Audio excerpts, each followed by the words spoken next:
Hello again folks, and here we have another Rabbids theme set, the Rabbids UFO. And as you can see, there's not a lot to it. There's not many parts at all. And perhaps, and this is a complete guess, but I wouldn't be surprised if this is the only Meccano set ever not to have any standard 5.8mm bolts. All the bolts in the set are longer than that, and they comprise of just 9.5mm bolts and 12mm. That's roughly 3/8 of an inch and ½ inch, slightly under ½ inch really. It's a bit of a pain to display because it will not stand up on its own, but it's a quick build at 51 minutes. How's that for accuracy? That's what it says on my notes anyway, 51 minutes. The zinc plating is a little bit thin, and the only, I wouldn't call it a major gripe, but the actual instruction book is bigger than the box, so when you open the box, the instruction book is creased, so that's not very helpful. So folks, here we are then.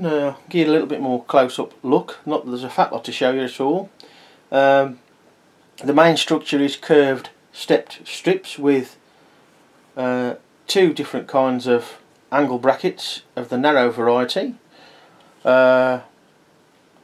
Forget what they call those, but sort of a stepped one, and we've got a sort of an obtuse one there. As I said before, you've got to watch the alignments with these brackets all the way around because of fitting the canopy, so leave the bolts loose for that. Parts wise, there's not a great deal in the way of parts. What there is, for modern standards, is a fair few washers. I say a fair few, there's 9 I think there is, and probably a couple of spares. So there is not a lot in it at all. Then again, it's less than 10 quid at the right places. The one thing you can try and do with it, I'll try and attempt to show you now, but we won't have that much success. So here we go. We're not really in a very good position to do this, and it doesn't work very well anyway. But here we go. You can sort of try and get it to spin like a spinning top, but there's so much overhang. It's going to fall on the floor in a minute, you want?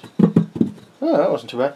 There's so much overhang, and there ain't that much of a pinpoint to balance on anyway, that it tends to flop over quite quickly, as you can see.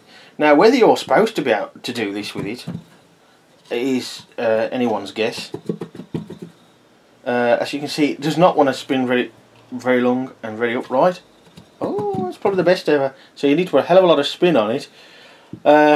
So really, it was just bought to complete the set, and I'm still waiting to complete the set. So if anybody does see the small skateboard set and the small scooter set, let me know.